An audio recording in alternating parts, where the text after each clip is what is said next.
Nasa telepono ka, himahal. Pwede ko ba makausap ang may-ari? Ako ang may-ari.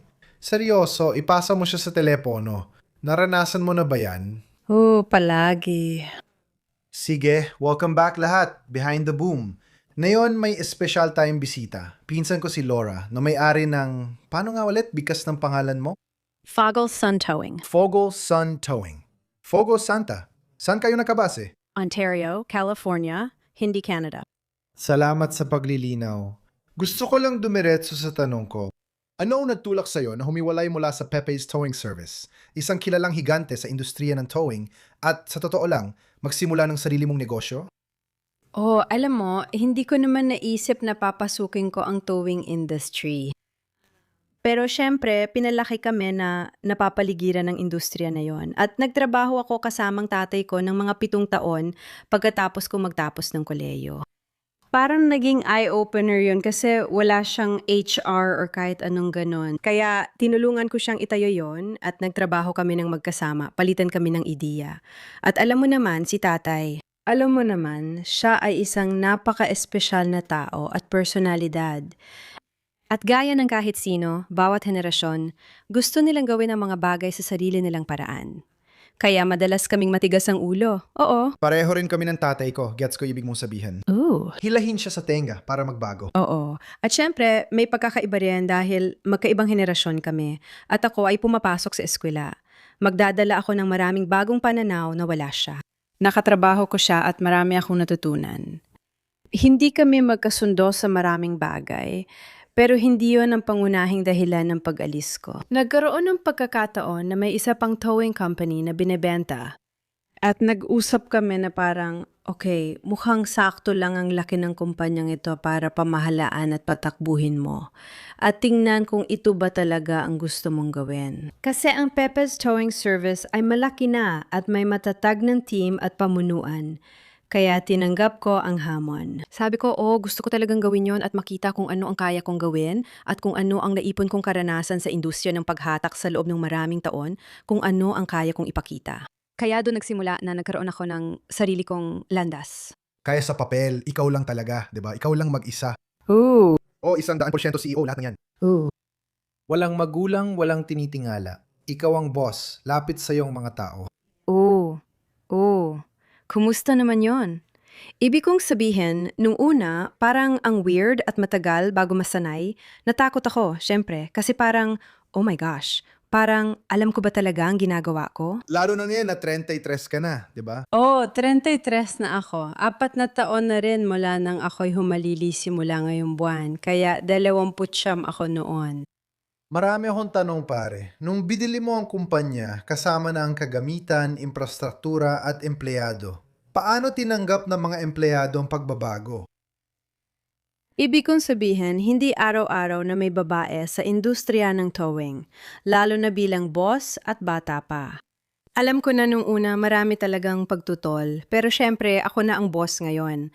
Ako na ang pumipirma sa cheque nila, kaya susunod na lang sila sa Agos. Pero masasabi ko na maganda ang naging pagtanggap sa akin at lahat ay naging maayos, magalang at bukas sa akin. Kaya oo, naging maganda talaga ang karanasan. Kung hindi sila umayos, alam mo, nandyan si Tito Manny. Well, wala talaga siyang kinalaman sa kumpanya. Sinabi ko sa kanya ng malinaw na ito ang negosyo ko. Ito ang baby ko. Kailangan kong malaman ang kaya kong gawin. Sa kanya, ang Pepe's Towing Service. Siya ang may sarili niyang negosyo. Parang, ngayon ako na ang boss. Ako naman, parang, hey. Alam mo yon, sinusubukan niyang bigyan ako ng payo. Tipong, kailangan mong gawin ito. Kailangan mong sabihin ito sa mga empleyado mo. Pumupunta siya sa garahe tuwing tanghalian at sinasabihan ako kung anong gagawin. Sabi ko, Sir, ang Pepe's Towing Service ay sa inyo. Ito naman ay akin. Kailangan kong subukan kung ano kaya ko. At oo, ganun lang talaga ang ginawa ko. Para magulang mo pupunta sa bahay mo, sasabihin, huwag iwan yan dyan, hindi dapat nandyan. Pero pre, bahay ko to, ako nagbabayad ng bills. Hayaan mo naman akong magpahinga kahit isang araw kung gusto ko. Exacto. Ayos lang, hindi ko iniisip na ako yon. Kahit tawagin nila akong maliit na boss. Sa totoo, tatay ko at lolo namin talagang nagumpisa nito. Si lolo ang nagtatag ng Pepe's Towing Service. Hindi ko talaga naisip na ako ang may-ari. Para sa akin, isa lang ako sa mga kasama rito, si Josh lang. Ooh, Pero alam mo, ang titulo mo talaga ay may-ari, matagal ka na rin nasa Pepes, alam mo yon sa lahat ng mga taon na yon, at kilala bilang ikaw yung anak ni Manny. Ngayon, ikaw na ang boss ng Foglasan. Ano ba talaga ibig ko sabihin, paano ito naiiba? Kasi dito, iniisip ko, kung kailangan ko magsimula ulit mula sa simula, hindi ko alam kung kaya ko bang gawin yon. Alam mo yan, parang ang hirap lang. Kaya ikaw na nandun, paano kung hindi ka agad makakatawag kina Lorenzo, Manny, Chris o iba pa para humingi ng tulong? Kung may problema ka, kanino ka lalapit? Para sa akin, sink or swim talaga yan. Naniniwala rin akong kakayanin ng kahit sino sa ganong sitwasyon. Kaya parang kapag may hindi inaasahan na nangyari, tulad nung unang taon ko, nagkaroon ako ng matinding aksidente na naging malaking problema talaga. Sobrang stressful nun. Parang, anong gagawin ko? Ikaw ba o ang track mo? Hindi. Tungkol ito sa isa kong driver sa mga track ko. Nangyari ito 6 na buwan lang matapos kong bumili ng bagong track. Kaya nagpanik ako pero sinabi ko sa sarili ko, huminga ka. Alam mo ang gagawin. Umiyak ka ba? Malamang. Oo, malamang. Walang nakakita pero oo, malamang. Pero syempre, pamilya ko kayo tulad ni na Lorenzo, Pete, Chris, tatay ko, at tatay mo na tumulong sa akin. Hindi ko masasabi na nagawa ko to mag-isa o na hindi ko nakuha ang karunungan o alam mo yon suporta mula sa kanila. Kasi tinatawagan ko sila araw-araw. Kahit na yon tinatawagan ko pa rin sila. Parang, uy, paano ko ba gagawin to? Lagi kaming tumutulong sa ibang mga may-ari. Oh, kaya hindi ko talaga kayang gawin to mag-isa. Siyempre, may pinakamagagandang payo kami tulad ng sa mga magulang namin. Kaya, sino pa bang lalapitan ko? Sino pa ba ang mas makakatulong sa akin? Kaya, oo, lagi kong ginagamit ang mga resources nyo. Yun ang ginagawa ko. May gusto ka bang itanong, Alex? O alam mo naman, kalalakihan ng namamayani sa industriyang ito. Kaya saan ka man pumunta, may mga lalaking may-ari, alam mo yan, kadalasan lalaki ang management. Alam mo, ano yung mga hadlang na kinaharap mo sa pagiging bahagi ng isang industriyang pinamumunahan ng mga lalaki? Oh, siguro yan ang paborito kong tanong. Kasi halatang iniisip ng mga tao, hindi siya mukhang negosyante. Natural lang na huhusgahan ka. Lalo na sa tow trucking. Ooh. Madalas kong nakikita ang mga ekspresyon ng tao na parang hindi ko alam ang ginagawa ko, o tanga ako, o isa lang akong girly girl na anuman ang gusto nilang paniwalaan. Pero sa totoo lang, dasal lang talaga at manatiling malapit sa Diyos at yung paniniwala na alam ko ang alam ko. Kung hindi ko alam, ayos lang dahil tulad mo, hindi mo rin alam lahat. Wala kang pinakaiba sa akin kaya inaalis ko na lang yan sa isip ko. Pero sa totoo lang, oo, may mga tao talagang hindi matatanggap yon. Gustong iparamdam sa akin na may kasalanan o gustong iparamdam sa akin na mali ako o mas mababa ako o kung ano pa man. Pero may maganda ring bahagi na may mga sobrang supportive at positibong tao na nagbibigay lakas ng loob na parang, grabe girl, bilib ako sa'yo. Yun ang nagmo-motivate sa'yo at dahilan ko. Yun ang nagtutulak sa akin na magpatuloy. Pabayaan mo na lang ang haters o gawing inspirasyon para patunayan na mali sila. At sa tingin ko, kaya gusto ko pang subukan mag-isa ay dahil may stigma na anak lang siya ni daddy, parang wala siyang alam sa ginagawa niya. Spoiled lang talaga siya kung ano-ano pa. Gusto kong harapin ang hamon na yon kahit sobrang natakot ako nung una. Pero naisip ko, hindi, kailangan kong subukan ng sarili ko at patunayan sa sarili ko na kaya ko to at ipakita sa mga kapatid kong babae kasi ako ang panganay sa 4 na magkakapatid na babae na kahit ano pa man, hindi ibig sabihin na babae ka, hindi mo na kaya gawin. Halimbawa, yung isa kong bunsong kapatid na babae ay nasa California Highway Patrol. Kaya siya, lagi kami nakakausap ng matagal. Sinasabi ko sa kanya, uy, kailangan mo magpursige. Kahit na male-dominated ang industriya, kaya mo yan. Tiwala ka sa alam mo. Kaya magpakatatag ka at ipagpatuloy mo lang yan. Oo, nalampasan ko lahat yon kaya naging masaya rin. Para dagdagan pa ang sinabi mo, hindi ko talaga naranasan yan sa sarili ko. Nung bata pa ako, oo, alam mo na, dahil sa edad. Pero pagdating sa pagkiling, nariyan yung pagiging babae. Ibig ko sabihin, naranasan mo na bang magkaroon ng pagkiling laban sa'yo? Halimbawa, pupunta ka sa bangko at kailangan mo magdeposito ng cheque. Tapos sasabihin nila, kailangan po namin ng boss dito o kung anuman. Parang ako ang may-ari. Hindi, seryoso. Parang nasaan ang boss? Madalas, tulad ng pag-fill out ng kontrata o pagbili ng tow truck, ang daming ganong sitwasyon. Tapos tatawag sila, "Hi, pwede ko bang makausap ang may-ari? Ako po yon." Hindi, seryoso, ipakausap mo siya. Naranasan mo na bang makasalamuhan ng ganung tao? Oo, palagi. Oo, hanggang ngayon pa rin, nakakatawa kasi ganito lang. Akala nila totoo ka. Oo. Narinig ko na lahat yan. Kaya parang, hindi magtatagal ang negosyong yan. Parang, malulugi ka lang daw sa loob ng 2 taon. Pero heto ako ngayon. Kakaselebro ko lang ng ika-4 na anibersaryo ko. Kaya sobrang proud ako dahil bawat taon ay milestone. Hindi naging madali. Tulad ng kahit anong negosyo, alam nyo naman, may mga pagsubok at tagumpay. Kaya hindi talaga naging madali ang paglalakbay na ito. Pero sa totoo lang, gaya ng sabi ko, ginagawa ko lang itong inspirasyon. Ang 4 na taon ay hindi biro. Maganda yan. Kahit sa 40 ilang taon sa kumpanya, bawat taon ay milestone. Walang garantiya na kapag umabot ang 10 taon, magiging madali na ang negosyo. Magtatagal ito magpakailanman at kayanan nitong sustentuhan ang sarili nito taon-taon. May mga tao at kumpanya na tumagal lang daan-daang taon, pero may malaking trucking company na kamakailan lang nagsara. Tandaan mo yung sinabi ng Repo Guy. Isang malaking kumpanya yon. Nawalan sila ng 500 truck at tuluyan silang nagsara. Kaya nga, ibig ko sabihin, hindi talaga mahalaga ang edad. Ang mahalaga, kailangan mong panatilihin yung parehong effort mula simula hanggang dulo. Tama ba? Tama ka. Kaya bawat araw ay panibagong araw. Sabi ng tatay ko, tumatak talaga sa akin kasi dati. Madalas akong mag-panic at sobrang na-stress nung umpisa. Sabi niya, kung masama araw mo, tingnan ng linggo. Kung masama linggo mo, tingnan ng buwan. Sinabi yun ng lolo natin. Oo. Sige, kaya pareho lang kayo ng payo. At kung may masama kang buwan, tingnan mo na lang kada 3 buwan. Oo, sa tingin ko, huminto ka na sa 6 na buwan. Sabi ko, ano mangyayari pagkalipas ng 1 taon? Sabi niya, kung ganun, hindi ka lang talaga okay. At ikaw yon. Oo, pero ang astig na, alam mo yon, at yan ang gusto ko sa dynamics ng pamilya. Para sa akin, hindi talaga madali magtrabaho kasama o sa negosyo ng pamilya. Ang ganda ng moment na yon kasi may anak ka, babae man o lalaki, hindi mo rin alam kung gusto ng anak mong babae na mapasok ang negosyo balang araw. Hindi mo talaga alam. Pero baka balang araw, ikaw naman ang magpayo sa kanya gaya ng ginawa ng tatay mo at mapasa ito sa susunod na henerasyon. Maganda yon sa tingin ko. Dahil dito, nakakagulat na nandito ka. Kaya rin ayokong mapasok dito ang anak kong babae dahil dominado ng mga lalaki ang industriyang ito. Sa totoo lang, bastos at seksista talaga ang industriya ng trucking. Misogynistiko pa. Totoo naman, di ba? Ayoko lang talaga silang mapasama sa ganong kapaligiran. Hindi lang yon, sobrang tindi pa ng oras ng trabaho. Oo. Alam mo, hindi dahil babae ka ay limitado na oras mo sa karaniwang opisina na 8 hanggang 5 lang. Ito ay isang 24 oras na industriya. 24 oras. 7 araw sa isang linggo. Kahit bisperas ng Pasko at araw ng bagong taon, kaarawan o anibersaryo. Alam mo, 24 oras, 7 araw sa isang linggo ito.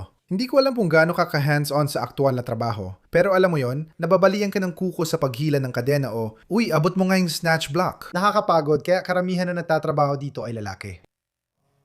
Personal, may kilala ka bang iba pang babaeng tow truck operator? May babaeng driver ako ngayon at noon din. Oo, ang espesyalisasyon namin ay sa paghatak na magagaang sasakyan.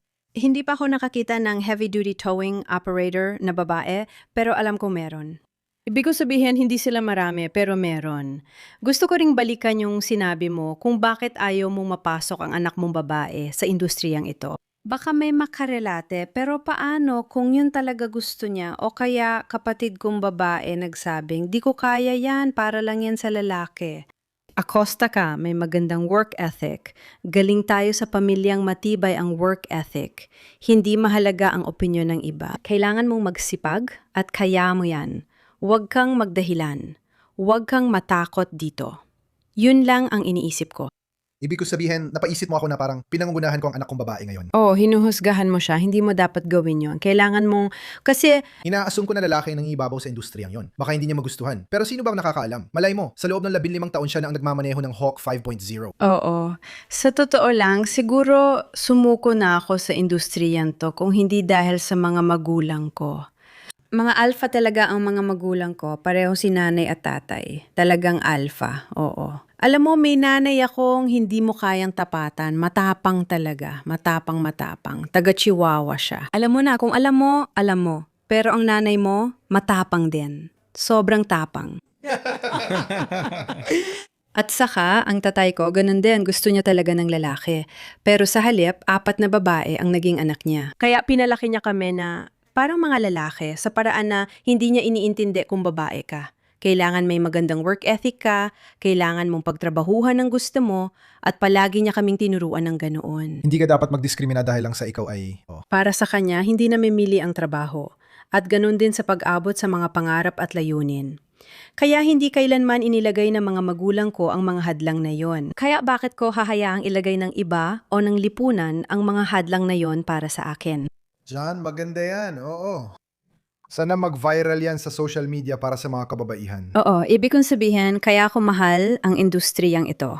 Hindi ko naman talaga mahal ang pagtutao. Hindi ako nabibighani. Ibig kong sabihin, gusto kong panuorin ang mga video mo at lahat ng ganon. Gusto kong partengin ng towing industry. O, marunong akong mag-hook up at magtao. Tinutulungan ko ang mga lalaki at babae sa pagtao ng mga sirang sasakyan sa junkyard. Nagda-drive din ako ng truck pero hindi ako sumasagot sa mga tawag. Sa totoo lang. Pero gusto ko yung hamon at gusto ko rin, alam mo yon, yung ideya na parang, sabi ng lipunan o ng mga lalaki o kung sino man na hindi mo kaya yan, kaya ko, panuurin mo ako. Susubukan kong gawin, baka mas magaling pa kaysa sa karamihan sa kanila o baka hindi, pero ibibigay ko ang lahat at titingnan ko kung anong kaya ko. Sa tingin ko, yun ang gusto ko. At sa tingin ko, kaya umabot na ng ganito, kalayo ang mga babae. Gano'n kalaki ang operasyon mo? Ilan ang truck at empleyado? Maliit lang ang operasyon namin. Nasa Ontario, California kami nakabase. Meron kaming 7 truck, 5 flatbed at 2 wheel lift. Nagsi-specialize kami sa light duty at may 7 akong empleyado.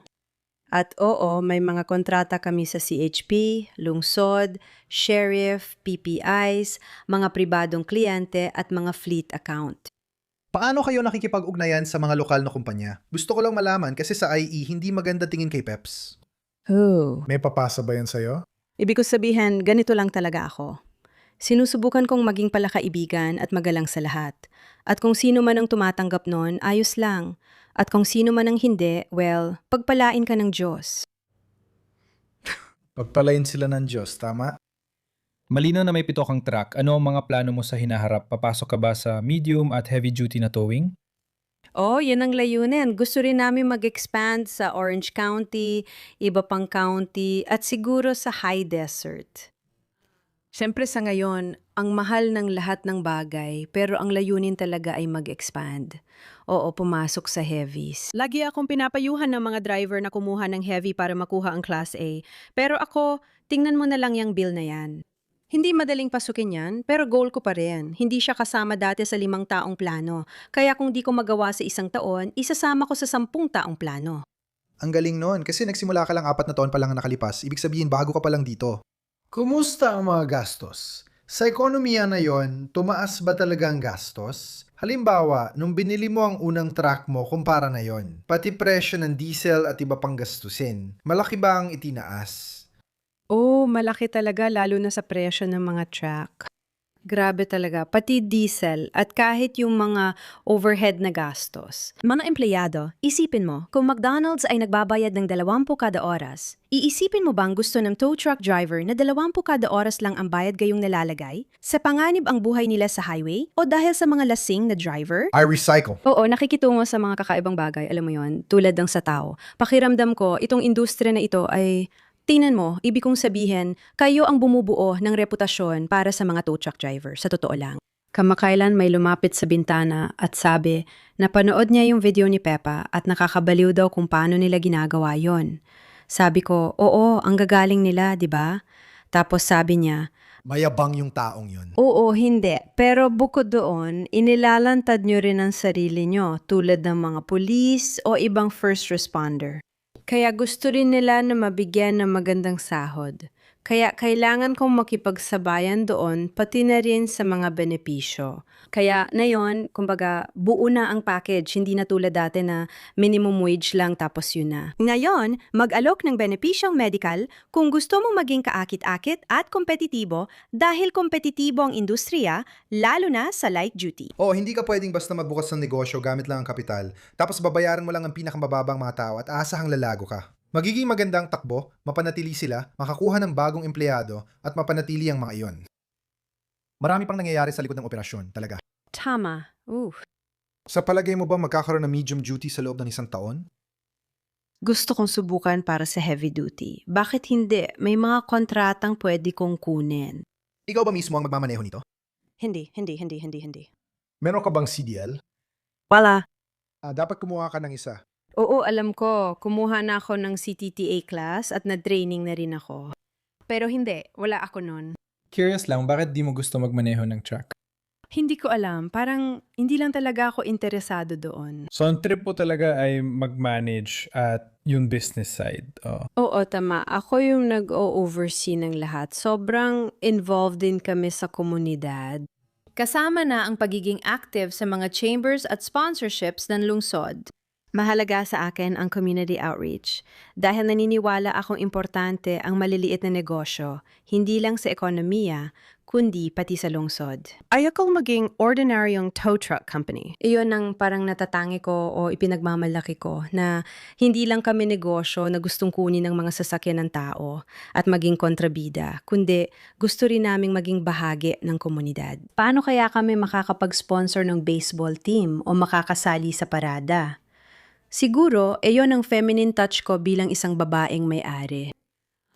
Pero oo, doon talaga ako nakatuon at sinisigurado kong napakahalaga niyon. Sa tingin ko, may particular na pananaw kung anong tow truck driver, 'di ba? Nung bata ako, akala ko ang pangalan ng tow truck driver ay Clitos, magmamaneho ng sira-sirang truck, yun lang. Pero alam mo, pati tawag sa amin minsan tulad ng highway janitors, yan lagi ginagamit. Kung isipin mo ang lahat ng aspeto ng pagiging tow truck driver, lalo na sa heavy towing or recovery, maraming kasama talaga doon. Alam mo, may science, may math, may trigonometry, lahat ng ganong klase. Kung may magandang relasyon ka sa lungsod, makakabuo ka ng koneksyon na hindi lang makakatulong sa negosyo, kundi makakatulong din alisin ang maling akala tungkol sa mga tow truck driver, gaya ng kinukuha lang nila yung kotse ko. Tama, oo, naintindihan ko, oo. Yung makilala ka ng lungsod, ng publiko, at kung magbago man ang pananaw nila. Kaya sa tingin ko, mahalaga talaga yon. Matagal ko nang gustong pag-usapan yan dito sa channel na ito. Sa isa sa aming unang podcast episode, nabanggit kong layunin kong basagin ang negatibong stigma sa industriya ng towing na isa sa mga propesyong may masamang tingin ng mga tao. Walang nag-iisip ng driver ng tow truck na magandang imahe, alam mo yon, mabuti man or masama. Kadalasan, laging masama ang tingin, di ba? At sa kahit anong propesyon, ako na ang unang magsasabi sa'yo, oo, may mga pasaway din sa towing. May mga towing company na nandadaya, nagnanakaw ng sasakyan at naniningil ng sobra, lalo na sa mga estadong walang regulasyon kung saan umaabot ng 50,000 ang towing fee. Madalas akong makatanggap ng ganitong kwento. Parang sana meron silang pepes dito sa estado na to. Tignan mo tong resibo para lang sa windshield, umaabot ng 13,000. Grabe, sobrang taas. Sobrang nakabaliw. Tungkol ito sa pagbasag ng stereotype kasi madalas puro negatibo lang ang tinitingnan ng mga tao. Parang sa industriya lang natin ito nangyayari. Tulad ng mga nag-aasikaso ng buwis, taon-taon silang pinupuntahan ng mga tao, pero malamang may mga nag-aasikaso rin ng buwis na nanloloko tuwing tax season. Mga abogado, lahat sila dumadaan sa matinding pag-aaral, isa sa pinakamahirap na kurso, di ba? Para magpakadalubasa sa isang larangan ng batas. Kapag kailangan mo sila, ang husay nila, di ba? Pero marami rin mga abogado dyan na hindi magaling. Marami rin mga abogado na, alam mo na, habol lang ng habol sa mga kaso at kung ano-ano pa. Sa kahit anong industry, tulad ng HVAC, tubero, mahalagang serbisyo yan. Kailangan mo sila, di ba? Marami ba talagang magsasabi ng, ito ay $10,000? Sa totoo lang, hindi naman hinuhusgahan ng buong industriya dahil lang sa ilan pasaway. Pakiramdam ko iba tingin ng tao sa towing, alam mo. Marami nagsasabi na naniningil kami ng 50,000 o kinukuha kotse ng tao sa gabi. Pero hindi namin ginagawa yon. Kaya nga, laban talaga ito na sinusubukan namin gawin, siguro, ay basagin yung walang kwentang negatibong stigma ng mga tao sa towing. Oo, tumutulong kami. Kakausap ko lang, kilala mo ba si Ron Pratt? Hindi ko siya kilala. Sikat sa YouTube at matagal na niya itong ginagawa kumpara sa akin. Meron siyang higit 500,000 subscribers at layunin niya rin ito. Alam mo, nandun siya sa Missouri, tama? Missouri. Nasa Missouri talaga siya. Pareho kaming gustong basagin ang negatibong stereotype na yon. Tulad ng sabi mo, Cletus or tow mater. Alam mo yon, kapag naglalagay sila ng tow truck sa mga pelikula, hindi naman ito yung maganda at astig na parang mamahaling Martin na truck. Oo, laging tow mater. Oo, laging kalawangin at parang junk na truck. Sungki-sungki ang niipin at sira-sira na. Ooh. O parang sa mga pelikula, alam mo yon, yung lalaki magsusuot ng overalls na may isang strap na nakalabas, mataba siya at sobra sa timbang at sisingil ng $50. Goal mo ba talaga yan sa podcast at YouTube channel mo? Malakay talaga ang goal na yon. Matagal ko na rin gustong gumawa ng podcast, bukod pa sa YouTube. Tapos si Alex sumali at sobrang game siya, parang, tara, gawin natin to. Game ako dyan. Palagi kong iniisip na kaya ako magdala ng industry leaders at iba't ibang CEO. May naimbitahan na rin tayong malaking tao sa Repo World. Dati, parehong nagkakalat ng kwento tungkol sa Pepper ang aming mga magulang. Pero may mga kilala rin kami gaya ni Mark Batts, may-ari ng Tow Industries na pinagkukunan ng tow trucks dito. Sila ang mga leader sa kaligtasan. Nagkaroon tayo ng urban search and rescue para sa mga ginagawa nila. Ipinapakita lang namin na malaki ang industriya ng towing. Bahagi kami ng trucking industry. Pero anumang nasa kalsada, anumang mechanical ay madaling masira. At kung nasa kalsada ito, paano mo ito aalisin kapag nasira? Eksakto. Hindi lang bird dogger at iba pang nagpapasama ng pangalan namin. Pakiramdam ko, nadadamay kaming lahat dahil isinasama sa amin ng PPI at Repo. Pero hindi lahat ng towing company ay ganun. Gumagawa ako ng PPI. Isa ka sa mga taong pinachichismisa ng iba. Alam ko. PPI. Ano ang ibig sabihin ng PPI? Pag-impound ng sasakyan sa pribadong ari-arian. Gustong-gusto ko yon dun mo. Pumunta sa Target o pumunta ka sa isang party at ipinarada mo ang sasakyan mo sa Target. Hindi. Tingnan mo. Hindi mo ginagawa yun. Ipinaliwanag mo ba? Sige, tingnan mo. Ako na. Oo, ikaw. Stereotypical? Mga pagsusulit. Kaya anong PPI? Paliwanagan mo nga kami. Ang dahilan kung bakit may PPIs ay para mag-regulate. Sila ang namamahala sa mga patakaran, kabilang ang paradahan sa mga pribadong ari-arian gaya ng apartment complex at commercial na lugar. Kaya pa pumasok ka sa apartment complex. Isang apartment complex. Halimbawa, CBC 22-658 illegal na parada, pwedeng ito ang kotse mo na nakasaad na towing company, tama? Oo, kailangan ng tamang karatula. Kung legal mo itong ginagawa, may code kang kailangang sundin. Halimbawa, kung nakatira ka sa isang apartment complex at may nakasign na parking permit o espasyo-espasyo mong 70, 6 o kung anuman, may isa pang tenant na laging nagpaparada doon. Diyos ko, itong tenant na ito. Kaya tatawagan mo kami ang towing company para hilahin yon. At kailangan mong magpakita ng patunay. Ito ang parking space ko. Nilalabag nilang mga patakaran. Pupunta kami para ipatupal ang mga patakaran.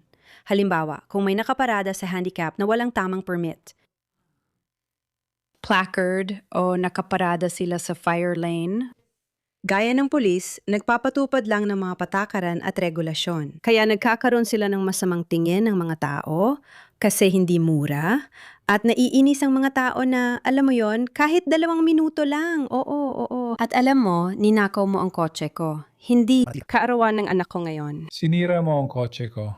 Kaya masama talaga ang kahulugan nito. Pero hindi natin pwedeng basta na lang humatak ng sasakyan. Kailangan munang i-report sa pulis. Hoy, hinatak namin ang sasakyan ito dahil sa mga dahilan na ito. X, Y, at Z. Kaya legal ang lahat. Alam ko ring may mga kwento ng abusadong paghila ng sasakyan. Sasabihin ko pa lang yan, totoo, may mga taong ganyan na nagbibigay ng masamang imahe sa industriya. Yung kwentong ikukwento ko, narinig ko sa isang news site na may operator ng tow truck na kinikidnap ang mga sasakyan ng tao. Hindi ba nakakainis? Nasa towing kasi tayo, kaya iniugnay tayo sa mga negatibong bagay.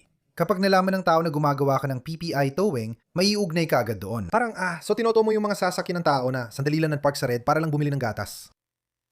Ibig ko sabihin, oo, pero mali ka ba? Oo o hindi? Hindi ko ginagawa yon. Hindi kami gumagawa ng illegal na gawain. Ibig ko sabihin, siguro nga pwedeng maging sakit ng ulo yan, pero sa huli, negosyo pa rin yan. Kaya kailangan mong gawin ang dapat mong gawin. Para malinaw, anong mga prosesong kasangkot dito para alam ng tao kung alin ang legal at illegal? Pagdating sa... Alam mo, ang mga PPI ang napapatupad ng sinabi mo. Kailangan mong magkaroon ng kontrata sa may-ari ng ari-arian. Sige. At kailangan may kasunduan sa serbisyo kung anong gusto nilang ipatupad mo. Kailangan mo ng pirma kapag magtutow ng sasakyan. Maliban na lang kung nasa fire lane o katulad dito. Ipagbigay alam mo sa kanila kung ano ang mga rate. Dapat ay rate ito na aprobado ng isang ahensya ng pulisya. Ibig sabihin, ito ay nire-regulate. Hindi lang basta kung anong gusto mong singilin. Oo, hindi lang basta kung anong gusto mong singilin. Naintindihan ko. Nakita mo na ba yung mga balita tungkol sa mga mapagsamantalang operator ng tow truck? Sa tingin ko, madalas ito sa East Coast at iba pa. Palagi ko yung nakikita. Nakatambay lang sila, maghihintay na may mag-park at bumaba. Tapos bigla nilang itotow. Oo. At sobrang taas ng sinisingil nila. Hindi mo pa nakikita yung bago, 'di ba? Hindi pa. Yung bago, imbes na ito, nilalagyan na ng boot ang sasakyan. Nakita ko na yon. Nilalagyan nila ng boot yung sasakyan. Tapos kailangan mo silang tawagan at ang mahal para tanggalin yung boot. Malaki talaga ang halaga. Dito, lahat ng kailangan ng tao, nasa cellphone, na tap to pay at iba pa. Kita mo, tulad sa inyo, marami talagang proseso. Hindi lang basta mag-park tapos itoto agad, di ba? Maraming hakbang, may backlog, at kailangan ng tamang legal na otoridad. At wala namang problema. Ibig ko sabihin, may mga lehitimong kontrata ako. Kaya hindi ko gagawin ang kahit ano na makakasira doon. Kaya, syempre, susundin ko lahat ng mga proseso. Malamang lubog na sa mga demanda ngayon, di ba? Tama ka dyan. Sigurado ako madalas kang makatanggap ng mga ganyang banta. Oo, totoo yan. Ibig ko sabihin, narinig ko na lahat ng tawag na pwede mong maisip. Hindi ito para sa mahihina. Pati mga driver na gumagawa nito, seryoso kasi may banta sa buhay at sobrang galit ang ibang tao. May mga kakaibang sitwasyon na akong nakita at narinig. Salamat sa Diyos at wala pang nangyayari sa mga tao ko. Pero may narinig na akong kwento. Kaya oo, delikado talaga ito. Kaya tungkol naman sa pagsisimula mo ng sarili mong negosyo, di ba? Naintriga ako kasi matagal na kitang kilala, pinsan pa kita. Medyo makulit ka, medyo pabiro, at talagang girly. Kahit ano pa yan, pero ayoko talaga niyan. May patutuwuhan ako dito kasi sabi mo narinig mo na lahat, di ba? At lahat ng yon. Yung pagiging mag-isa mo at wala sina. Alam mo na, Manny at iba pa sa likod mo, ikaw na ang pinaka nasa harap ng kumpanya. Kung may reklamo ang isang tao, gusto nilang makausap ang may-ari, ikaw yon. O kung may gustong murahin ang isang tao, ikaw din yon. Nakatulong ba ito para tumibay ang loob mo? May pagbabago ba sa'yo? Ibig kong sabihin, napansin mo ba sa sarili mo na parang, wow, alam mo yon, mas iba na ang pag-iisip ko ngayon? Ang dami ko talagang pinagdaanan. Alam ng mga pinakamalapit sa akin, tulad ng mga matatalikong kaibigan at mga kapatid ko, na madalas akong umiiyak at gustong sumuko, na parang wala na akong nakikitang pag-asa at iniisip ko, baka tama ang mga tao, baka hindi ako para dito. Nag-aral ako ng psychology at gustong maging therapist, pero ngayon iba na ang ginagawa ko. Iniisip ko kung dapat bumalik ako roon. Pero ewan ko, hindi ko talaga kayang sumuko. Parang hindi. Kailangan mang lumaban at magpatuloy. Sa totoo lang, ang pagdarasal at pagiging malapit kay God ang nagdala sa akin dito at nagbigay ng kumpiyansa sa sarili. Na yon, may napatunayan na ako. Sabi mo nga, parang wala lang ang 4 na taon, pero may halaga rin yon. Kaya parang hindi niya alam ang ginagawa niya. Pero kung ganon, bakit 4 na taon nang matagumpay ang negosyo ko kahit walang tumutulong o sumusuporta sa akin? Ang ibig kong sabihin, tungkol sa tatay ko or sa ibang taong akala nila ay tumutulong sa akin. Siyempre, may team at empleyado ako na hindi ko kayang gawin ang ginagawa ko kung wala sila. Oo, dahil dito, natututo akong tumibay. Nabigyan ako nito ng kumpiyansang hindi ko inakala, lalo na kung ikukumpara ko ang sarili ko 8 o 10 taon na ang nakakaraan. At gusto ko rin hikayatin ng ibang kababaihan o kahit sino pa. Hindi lang naman ito para sa mga babae. Na hey, kahit pagdudahan ka pa, kung maniniwala ka sa sarili mo, kahit minsan, hindi mo pa nga kayang paniwalaan ang sarili mo. Kasi dumating din ako sa punto na hindi talaga ako naniwala sa sarili ko. Kailangan mo lang harapin ang bawat araw. Ibig kong sabihin, magdasal ka, magsikap ka, at magpatuloy lang araw-araw. Makikita mo, huwag kang susuko, totoo yan. Sa usapan ng pagpapalakas ng loob, curious ako kung naranasan mo na rin ang kabaliktaran. Halimbawa, may kukuha ng PPI, pero agad na masama ang tingin nila, parang iniisip ka agad na binenta mo na yung kotse nila. Naranasan mo na bang imbes murahin ka, tulad ng nanay o kaedad mo, may pupunta para kunin ang kotse nila, tapos ikaw pa lang magre-release at ikaw rin palang may-ari? Nangyayari na ba na imbes na murahin ka nila o magalit, naging parang, wow, ikaw pala yung may-ari? Parang napahanga sila. Tapos, alam mo yon, parang na-inspire pa sila. Akala nila ninakaw mo kotse nila, pero nung nalaman nilang ikaw pala ang boss, biglang, teka, ikaw pala ang boss? Ayos girl. Sige, kaya mo ba? Tutulungan kita. Hindi naman madalas mangyari yon kasi kung may kailangan silang bayaran, hindi mo na sila makukumbinsye. Maliban na lang kung libre ko na lang ang pagdo. Impressed si nanay, alam mo yon? Kaya, pero oo, hindi. Ako, may marami talagang mga babae na parang, sige, bibigyan ka ng papuri at parang nagpapasalamat at humahanga siguro. Kaya yon sa mga ganong pagkakataon, iniisip ko na, okay, masaya ako na ginagawa ko to. At ito ang dahilan kung bakit ko to ginagawa. Tukol dyan, nararanasan mo ba ngayon ang kabaligtaran ng sinabi niya? Ngayon, mas maraming babae ang naiinggit o di natutuwa kapag may ibang babaeng nagtatagumpay at gumagawa ng bagay na ginagawa rin ng lalaki. Nakita mo ba? Hindi naman. Ibig ko sabihin, siguro hindi ako nakikisalamuha sa mga ganong klase ng tao. Pero oo, lahat ng mga tao sa paligid ko, lalo na sa larangan ng negosyo, ay talagang very supportive. Mas gusto ko yon para sa maliliit na negosyo. At talagang tagapagtaguyod ako ng mga maliliit na negosyo dahil sila ang gulugod ng ating ekonomiya. Kasi nagtutulungan talaga tayo. Totoo yon. Sa tingin ko, maraming empowerment dito. Parang, paano kita matutulungang mapalago ang negosyo mo? At sige, pero alam mo, marami rin ako nakakasamang mga babaeng negosyante. At uy, paano mo ako matutulungan? Paano kita matutulungan? Kaya maraming pagbibigay lakas na ganon. Pero hindi pa ako nakatagpo ng iba pang mapanlinlang na babae or ganon. Ibig ko sabihin sobrang hectic ng schedule at ginagawa ko dito. Nabanggit mo community outreach at talagang kasali ka doon. Alam ko tulad ng tatay mo at iba pa, taon-taon nilang pinupulo ng laruan ng flatbeds para sa Toys for Tots. Pare, nasa truck siya kasama si Santa Claus, alam mo na. Paano mo nagagawa yan para sa mga nanonood? Maliit lang naman ang negosyo mo. Hindi mo kailangang mag-donate na malaki. Ang pagbabalik sa komunidad ay pwedeng kahit ano kasing simple ng pag-host ng event sa bakuran or paggamit sa artist space mo. Paano makakatulong ang mga tao, lalo na ang mga may-ari ng maliit na negosyo sa komunidad? Sa tingin ko, unang gawin ay sumali sa lokal na Chamber of Commerce sa lungsod ninyo. Lahat ng mga Chamber of Commerce na nasalihan ko, Gobyerno, ang ibig mong sabihin. tulad ng Chamber, City Council, oo. Pero yung mga Chamber, hindi yung Chamber of Commerce. Oo, Chamber of Commerce. Kadalasan, maliliit na negosyo sila na nagne-network at nagtutulungan para lumago at aktibo rin sa lungsod. Kaya kung ano mga resources ang kailangan mo, ano bang kailangan mo para matulungan ng negosyo mong lumago, meron silang lahat ng koneksyon. Sa tingin ko, kapag nasa ganong network ka, ginagabayan ka nila tulad ng, uy, kilalanin mo siya, o may event kami, outreach o community event, yun ang tumulong sa akin para mapabilang sa komunidad. Lahat ito ay pampubliko. Ooh. Pwede mo lang? Makikita ito sa website, may Chamber of Commerce bawat lungsod. Sa tingin ko, pero di ako sigurado, Hindi pa ako nakapunta sa isa. alam ko na hindi mo at ni tatay hilig yan. Pero kami ni tatay, doon kami magaling. Dati, ayoko rin, pero pinilit niya ako. Pakiramdam ko hindi talaga pumasok sa isip ko gawin yan. Ooh. Alam mo yon? Ooh.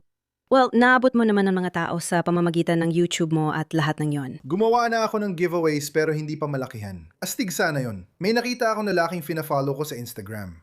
May ginawa siyang astig, parang naglagay siya ng, galing kasi siya sa Hawaii ata. Gumawa siya ng parang giveaway pero di pa talaga yon. Parang naging donation drive siya na may pagkain, diapers, gas card at iba pa. Sabi nila kung nahihirapan ka, walang tanong-tanong. Pumunta ka lang at kumuha ng care package. Kaya naisip ko, baka pwede rin natin gawin yon. Ooh. Lalo na kung may kinalaman sa mga bata. Tulad ng kung ang mga bata, alam mo yan, pupunta sa elementarya, mamimigay ng mga bagay. Palaging, alam mo yan, parang yung mga ginagawa ninyo na may kinalaman sa mga laruan at iba pa. Ooh. Ang idea ay ilagay ang mga laruan sa isang kahon at ihulog ito bilang grupo galing kay Santa Claus. Ang lungsod ay aktibo sa mga ganung bagay at ikokonekta kayo sa tamang tao.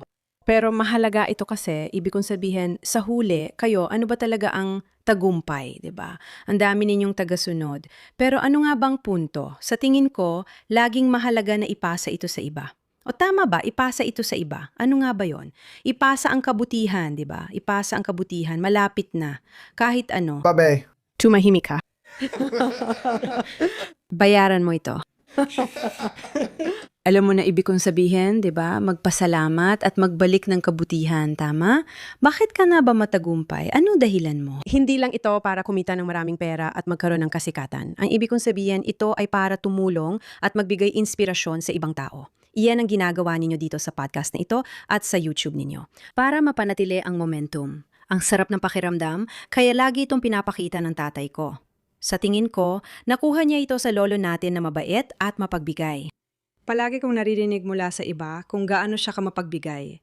At naniniwala akong dahil doon naging matagumpay ang kumpanya. Hindi namin ito ginagawa para lang magtagumpay, kundi dahil masarap sa pakiramdam. Sabi nga, pinagpapala ka para maging pagpapala sa iba. Kaya ganun ang nararamdaman ko tungkol doon. Parang tatay ko magsalita malalim lalo na kapag malakas siya. Ang bigat niyan. Ang bigat niyan. Sayan ka, di ba? Sayan ka. Ganyan na ganyan ang tatay ko. Alam mo yon, may Aston Martin ako. Siyempre, gusto ko talaga yung mga ganyang bagay. Alam mo yan, oo, wala namang masama doon. Madalas naming biruin si Joe. Bakit wala kang Aston Martin? Ituturo niya ang mga tow truck at sasabihin, may 10 Lamborghini ako rito. Ito ang mga Lamborghini ko. Yuan. Sobrang simple nila. Same shirt every day. Ibig sabihin, hindi naman sila ganun. Ganun pa rin amoy mustasa niya gaya kahapon. Hey, wow. Hindi ko alam. Pag binigyan mo siya ng regalo, binibigay niya lang sa iba. Kaya wag mo na lang bigyan ng regalo si Joe. Nakakatawa. Kwento ko lang tungkol kay tatay. Binigyan ko siya ng custom na mug. Pagkalipas ng 1 linggo, inaalok niya uli sa akin. Josh, gusto mo ba itong salamin? Sabi ko, Tay, binili ko yan para sa'yo nung birthday mo. Gusto mo ba? Isa siyang tao na hindi mo talaga mabibilhan ng kahit ano. At hindi rin siya umaasa ng kahit ano. Oo, totoo yan. Ganun siya. Hindi mo siya mabibigyan ng relo. Hindi mo siya mabibigyan ng kahit ano. Siguro pabangulang. Mahilig siya sa pabango at nagbibigay din noon. Minsan binigyan ko siya at binibigyan ka pa niya ng YSL. Kaya nga. Pero, totoo yan. Ibig ko sabihin, may mga tao talaga dyan na ang sukatan ng tagumpay ay maraming pera. Oo, wala namang masama doon. Yun nga pero darating ka sa punto na parang, alam mo yung batas ng diminishing returns, laging may mas mayaman pa rin sa'yo, di ba? May mga taong kahit yumaman, hindi pa din masisiyahan kung pera lang ang habol nila. Halimbawa, kahit milyonaryo ka na, hindi mo pa rin agad mabibili ang Aventador dahil halos 1,000,000 din ang presyo nun. Kailangan mong kumita ng 2,000,000. Gusto ko tumira sa Beverly Hills, panimulang presyo 10,000,000. Kailangan ko ulit kumita ng 10,000,000. Tapos, 50,000,000 naman kinita mo. Gusto ko ng yate, 100,000,000 yon. Na yon may 100,000,000 na ako. Okay, yung taong yun may private jet na 747, gusto ko rin nun. Oo. Hindi mo talaga maaabot dulo ng goal mo, di ba? Oo. Hindi talaga sapat. Kaya, ang ibig ko sabihin, pwedeng maging goal yon. Kasi baka magbibigay yun ng pinansyal na seguridad para sa pamilya mo at lahat ng ganun. Pero napag-uusapan ko rin yan paminsan. Ako at si Alex, palaging may mga humihingi ng tulong sa amin, mga taong humahanga sa amin. Puro ng ganuan ang mga DM ko. Pare may mga dumadaan dito na parang Disneyland lang. Tipong, pinapanood ka namin sa YouTube. Nakaka-inspire kayo at ang astig nyo. Pwede ba kaming mapapicture sa mga truck? At palagi naman kaming pumapayag at ganun. Alam mo yon, tinitingala talaga ng mga tao yon. Kaya pinipilit namin panatilihin yung imahe online. Kahit iba kami sa totoong buhay. Hindi, astig pa rin kami, pero minsan pwede kang gumawa ng rollover kapag may nagbayad ng cash na bihira mangyari. Tipong, tayo tinan mo, nagbayad sila ng cash. Astig. Pero minsan, may mga tao na tinatado ko sa Instagram, tapos picture ng sala nila na may video ko na nakalagay, Pepustoin. Parang lolo na kasamang apo, tipong, magkasama lang sila nanonood ng paborito nilang Pepustoin. Para sa akin, yun ang tagumpay. Ooh. Ang saya ng feeling, ipopost ko ulit ang astig. Galing nun pare. Ooh. Para sa akin, ang astig nun. Ano sa tingin mo ang nagdulot sa'yo na mag-isip ng ganon? Kasi sa tingin ko, yung 21 anyos na Josh, hindi ganon mag-isip. Hindi mo rin iisipin na astig yun. Ginawa ko yon. Dati, sobra aktibong social life ko. Hindi, pero sa tingin ko, alam mo yon, darating ka sa punto, gaya ng sinabi mo, na parang ano ba talagang mahalaga sa buhay? Anong importante? Alam mo, hindi ako magsisinungaling. Hindi naman talaga ako lumaki sa hirap. Gaya ng magulang ko, na galing Mexico at mahirap, may kwento sila na isang Pasko, silang 3 magkakapatid ay nag-share lang ng isang bag ng Army Man na laruan at para sa kanila, parang Disneyland na yon. Alam mo yan, parang wow, sabay-sabay naming pinaghahatian to. Nakakapunta ako sa Toys R Us nung bata ako at lahat ng yon. Pero alam ko, paano ko ba ipapaliwanag? Kahit bata pa lang ako, alam ko na iba ako sa ganung paraan dahil masuwerte ako. At hindi ako naging sakim na bata. Sa tingin ko, itinanim ng tatay ko yan sa akin. Laging maging mapagkumbaba. Huwag maging sakim. Ibahagi lahat ng bagay. Kaya hindi ko talaga naranasan yung, alam mo yan, yung ugali ng isang mayamang bata. Ooh. Alam ko na masuwerte ako. Alam ko na mula bata pa lang ako, parang grabe, tol. Alam ko na hindi lahat ng tao ganito ang buhay. Oo. Kahit kailan, pwede itong mawala. Halos ganun nga. Kaya hindi rin natin yan madadala sa libingan. Kaya pag-irapan na lang natin. Hindi mo naman madadala yan sa libingan. Kaya para sa akin, alam mo yon, habang lumalaki ako at ginagawa ko lahat ng to at yung tagumpay sa YouTube at alam mo na habang lumalago ang negosyo, gaya ng sabi ko, syempre magandang kita. Maraming naibibigay na bagay. Alam mo, maasikaso kong mga anak ko kapag nagkasakit sila. Hindi ko na kailangan mag-alala tungkol sa healthcare at mga ganung bagay. Pero yung kasiyahan na nakukuha ko dito ay yung pagkilala at syempre yung pagbabago ng industriya para sa ikabubuti. Tulad ng nakikita mo yung mga strap, hindi ko na kailangang ipaliwanag sa iyo kung paano tayo pagdating sa mga synthetic na gamit natin. Pinupush namin ni na Alex at Baylis na baguhin ang industriya ng towing at ang mga lumang gawain dito. Hindi ko alam edad ng empleyado mo, pero sa industriya ng towing, matitigas talaga ulo nila. Sinasabi ng iba, ginagawa ko na to dati pa, di ko na kailangan baguhin. Alam ko, ganun din siguro sa software at billing gaya ng sa HR na naranasan mo. Gamitin natin ang impluensya natin para ipaalam na hindi na uubra ngayon ang paraan ng mga tao, 40 taon nang nakalipas. Kahit 5 taon lang ang lumipas, malaki na ang pagbabago sa negosyo dahil sa AI at teknolohiya at patuloy pa itong bibilis bawat taon. Nabanggit ko na rin yan, sa tingin ko ang towing industry ay isa sa mga natatanging industriya na ayaw magbago o mag-upgrade pagdating sa software at billing kahit mas mapapadali ang trabaho nila. Pagdating sa AI, billing at mga ganyang bagay, hindi mo naman gagamitin ng software na 10 taon na ang tanda, di ba? Gamitin mo yung mas madali at epektibo sa billing. Lalo kung pwede kang mag-email doon, di ba? Bakit hindi mo gawin? Kapag kukuha ka ng wedding photographer, pipiliin mo yung may modernong gamit, hindi yung luma na parang camera pa nung dekada 70. Alam mo, kaya pagdating sa towing, bakit hindi mo gagamitin ang pinakabagong mga paraan? Bakit hindi mo gagamitin ang pinakaligtas na mga paraan? Bakit kami ganun lumang pag-iisip? Parang ginawa ko na yan gamit ang Home 750, alam mo, nung 1,970 pa. Sige Billy Bob, gaano katagal? Ilang oras ang inabot na nakaharang ang mga lane at alam mo, ilang tao na ang nasaktan sa ganung paraan. Samantalang ngayon, may mga rotator na tayo at mas ligtas, mas episyente. Mas ligtas na rin ang mga gamit natin, mas episyente pa. Isa pa yan sa dahilan ng tagumpay, kaya gusto ko ring ibahagi ang nalalaman ko. Oo, may kinalaman yan sa edad. Sa tingin ko, karamihan ng mga nakilala ko sa industriya ay mas matatanda na, alam mo na, mga 50 pataas. Kaya sa tingin ko, hindi ganun ka bukas ang industriya. Alam mo yon. Ibig ko sabihin, pwede rin naman isa rin ako doon. Medyo huli na ako pumasok sa industriya. Tulad din yun na lumaki na kasama ito. Ako, sobrang huli na talaga. Pero nung pumasok ako, nakatanggap ako ng maraming pang-alipusta, maraming panghahadlang. Kaya maraming bagay tulad ninyo at kung meron kang determinasyon, meron kang siguro yung gutom ang pinaka-importante. Kung may gutom kang sumulong, habulin ang gusto mo at matuto sa anumang paraan. Makipagkaibigan na magtuturo sa iyo ng mga ito. Hindi magtatago ng kaalaman kahit marami ang gumagawa nito. At matutunan ang lahat ng iba't ibang aspeto na ito sa pamamagitan ng pagbabasa at lahat ng literatura at mga bagay na yon. Sa tingin ko, kaya mo magtagumpay. Pero dahil nasa edad 40 o 50 na sila, ayaw ka nilang turuan at gusto lang nilang sabihing mali ang ginagawa mo. Ginagawa mo ito kahit na maraming paraan para gawin ang isang bagay. Tama ka. Isa sa mga yon ay, alam mo, pwede mong gawin gamit ang kadina. Pwede mo rin gawin gamit ang synthetic na rigging. At sigurado ako na kapag tumanda tayo, sigurado ako magkakaroon pa ng ibang bagay na magiging revolusyonaryo. Alam mo, yung mas malakas pa siguro kaysa dito. Oo. Mga magnet. Isipin mo, ganyan din. Ren, ginagawa lang ang industriya. Parang sa tingin ko, sa channel nyo at sa mga sinasabi nyo, parang nahihikayat nyo ang mas maraming tao na gustong subukan ng pagtuto. Sa tingin ko, kapag napanood ng mga tao ang video nyo, baka ma-inspire silang sabihin, ay, gusto ko ring subukan ng pagtuto. Gusto ko mapasok ang industriya niyan. Kasi malaki talagang pagkakaiba doon. Ibig kong sabihin, hindi ko naman madalas makita na maraming tao ang nagsasabing, ay, gusto kong pumasok sa pagtuto. Mukhang astig kasi, alam mo yon, kasi dati wala namang ganong klaseng positibong exposure. At baka sa pamamagitan ng ganito mga platform, mahikayat pati ang mga mas matatanda tulad ng tatay ko o gaya ng sabi mo, mga gatekeeper na magbahagi ng kanilang mga karanasan at magbigay ng payo. At maipasa ang impormasyong iyon. Ang dami kong DM at request. May hiring ba kayo? Talaga? Pero madalas kami lang ni Alex ang makikitang nagre-recover ng truck at trailer sa gilid. Oo. Akala nila 40 at 5 minuto lang yon, pero hindi nila talaga alam. Gusto ko rin sumakay sa truck na yan o gawin ang ginagawa mo. Mukhang madali lang.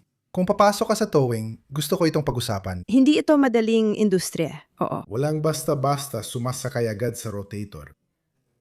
Sa totoo, medyo ginawa ni Alex dito. Ginawa ko. Pero isa si Alex sa mga maswerte. Isa itong anomalya, pero kung papasok ka sa towing, maraming trabaho at gabing puyat. Maraming kumpanyang tumatawag. May mga kumpanyang pwede mong iuwi ang truck, pero minsan kailangan agad pumasok. Dahil may kontrata ang tow company sa pulisya, kailangan mabilis ang ETA at aksyon.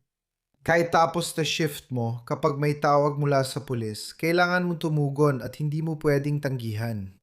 Kaya napakatatag at matapang talaga ang industriyang ito. Kung nandito ka, desperado o porsigido ka, walang gitna. Kailangan mong maging dedikado. Kailangan mong maging dedikado. Para sa akin, ang pinakamahusay kong empleyado ay responsabale, dedikado, may magandang work ethic at sineseryoso ang trabaho dahil isinasapanganib mo ang buhay mo at ng iba. Seryoso ito. Hindi pwede pumasok sa trabaho na may hangover. Kaya mo gawin pero panganib ka sa iba. Gets mo, di ba? Kailangan mo maging buo ang loob mo, parang magulang at handang magtrabaho. Kaya, oo. Ulit-ulit mong binabanggit social media natin. Alam mo, sumikat na si Alex at marami akong followers. Sa tingin ko, sinusubukan mo rin yun, di ba? Oh, ako mismo, ayoko magkaroon ng social media sa personal kong pahina. Pero hindi mo rin talaga maiwasan. Parang phone book noong dekada 80. Kailangan mo ito kung gusto mong makilala. Parang baliw kung hindi mo gagawin. Oo, kaya tinulungan ako ng pinakamatalik kong kaibigan na magsimula sa TikTok at Instagram. Nagbabayad ako ng kumpanya na tumutulong, pero sinusubukan ko pa rin gawin ang makakaya ko. Binabayaran nila ako o kaya naman ay matatapos ang walang bayad. Oo. Sapat na ang meron ka, mas marami kang oras sa sarili. Makukuha mo ang pagkakataon na yon. Diyos ko, hindi.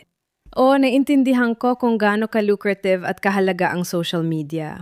At kaya ang pagiging aktibo sa pagpo-post at pagbibigay liwanag din sa industriya, gaya ng sinabi mo kanina. Ibig sabihin, hindi ikaw ang nagpo-post ng lahat sa page mo. Hindi ako. Hindi ko alam kung ano ang nararamdaman ko tungkol sa kanila ngayon. Ibig kong sabihin, alam kong gusto mo, pero ako hindi. Ibig ko sabihin, marami taong gumagawa niyan eh. Tulad ng kakasabi ko lang kay Ron Pratt, kami ni Ron, pinag-usapan namin kung paano hindi naiintindihan ng mga tao sa YouTube. Akala nila madali lang. Isa ito talagang full-time na trabaho. Sinasabi ko nga sa kanila na tuwing Sabado ng umaga, may nilalabas akong video at kadalasan pinipili ko yung magagandang video para sa Sabado. Wala pa akong nagagawang video ngayong linggo. Wala akong oras. Pagkatapos ng interview mo, kailangan ko magpuyat hanggang 4:00 ng umaga para tapusin ang video. Kasama na ang thumbnail, title, pag-upload at pag-edit. Pinapanood ko pa yun ng 2 beses. Ilang oras ang footage nito.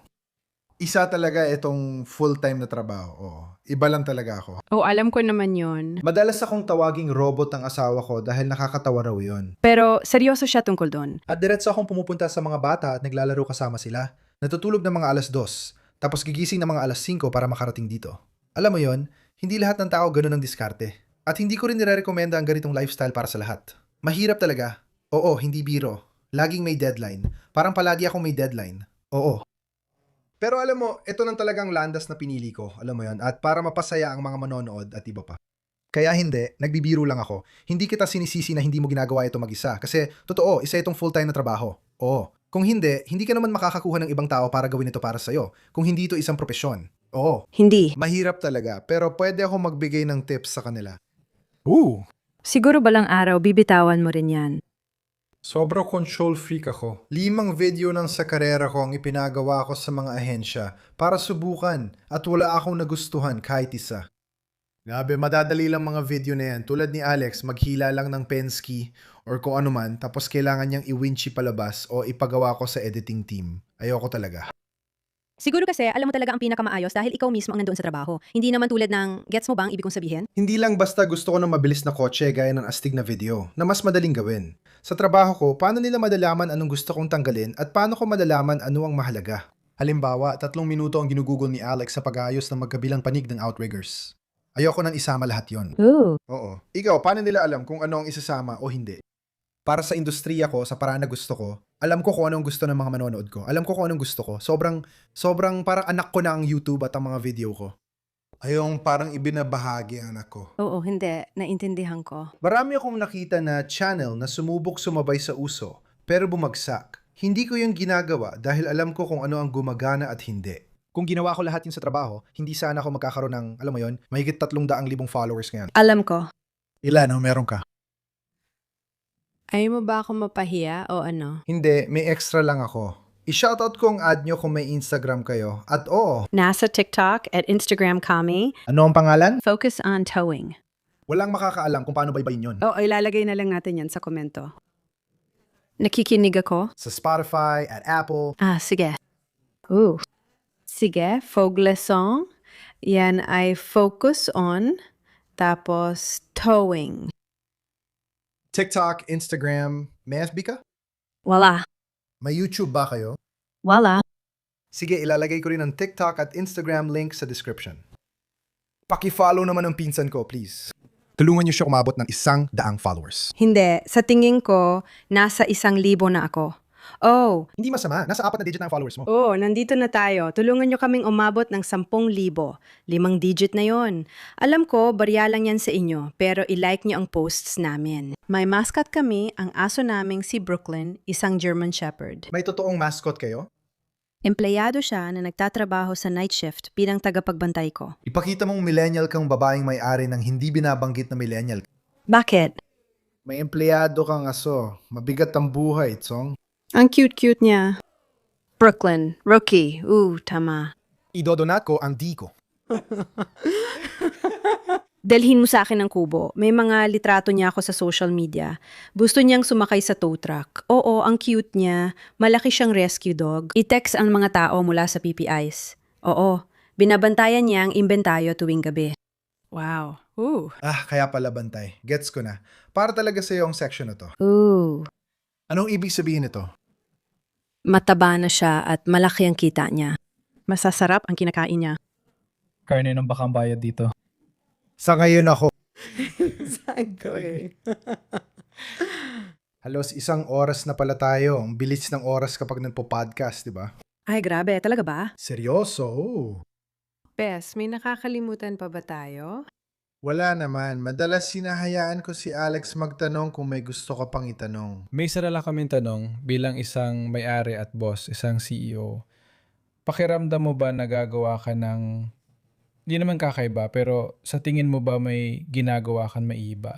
May espesyal ka bang ginagawa sa mga empleyado mo dahil may pambabaing pananaw ka kumpara sa ibang may-ari? Magandang tanong, lalo na't galing ka sa Pepis at alam mo kung paano tinatrato ang mga empleyado doon. Oo, at ginagawa ko talaga ito. Isa yan sa paborito kong bagay, ang relasyon ko sa mga empleyado ko. Ayoko talagang maramdaman ng iba na dahil maliit lang ang kumpanya, parang empleyado lang sila at wala akong pakialam. Mahalaga pa rin na pumasok at gawin ang trabaho. Pero gusto ko ring malaman, alam mo yon, tinatanong ko kahit na parang corny pakinggan, pero ano bang mga goals at pangarap mo? Saan mo nakikita ang sarili mo sa loob ng 5 taon? Sana nandito ka pa rin sa kumpanya, pero paano mo kami matutulungang lumago at paano rin kita matutulungang lumago? Baka pwede silang mapasok sa management o katulad na trabaho. Kaya maganda relasyon ko sa halos lahat ng empleyado at nagkakaroon kami ng ganung usapan. Parang usapang emosyonal ng babae, tipong kumusta pamilya mo, anong nangyayari sa buhay mo, mga karaniwang tanong lang. Nakakatawa lang para sa akin yan. Kaya tinatanong ko lang, alam mo yon, kumusta ka na sa mga usapang ganon. Marami akong natutunan tungkol sa kanila. At kung may mga bagay na pwede kong maitulong, alam mo yon, kahit pinansyal o simpleng, kailangan ko nito or kung ano man, masarap sa pakiramdam ko yon kasi. Parte sila ng tagumpay ng kumpanya, kaya talagang napapasalamat ako sa kanila, kaya malaki talaga ang selebrasyon ng mga kaarawan. Alam mo yon, binibigyan namin sila ng cake at gift card. Oo, alam ko. Oh. Diyos ko, Karawan ni Alex next week. Ano plano natin? Magtratrabaho tayo. That's irrelevant! parang bibigyan sila ng gift card or pakinggan lang ang kwento nila tulad ng, kasama ko ang anak ko ngayong weekend. Heto, may kaunti pang dagdag. I-enjoy mo yan kasama ng anak mo ngayong weekend. So tingin ko, ang mga ganong maliliit na detalye, alam mo, Tama ka dyan. Hindi ko rin naisip yan bago mo nabanggit. Isa rin yan sa mga naisip ko. Stereotype man, pero sa magandang paraan, parang nakakatulong talaga kung babae ka. Alam mo naman, sa industriya ng trucking at towing, di ganyan ang mga boss na lalaki. oo, hindi nila iniintindi ang nararamdaman mo. Hindi mahalaga sa kanila ang feelings mo. Parang, Ganyan ang boss na may malasakit at empathy.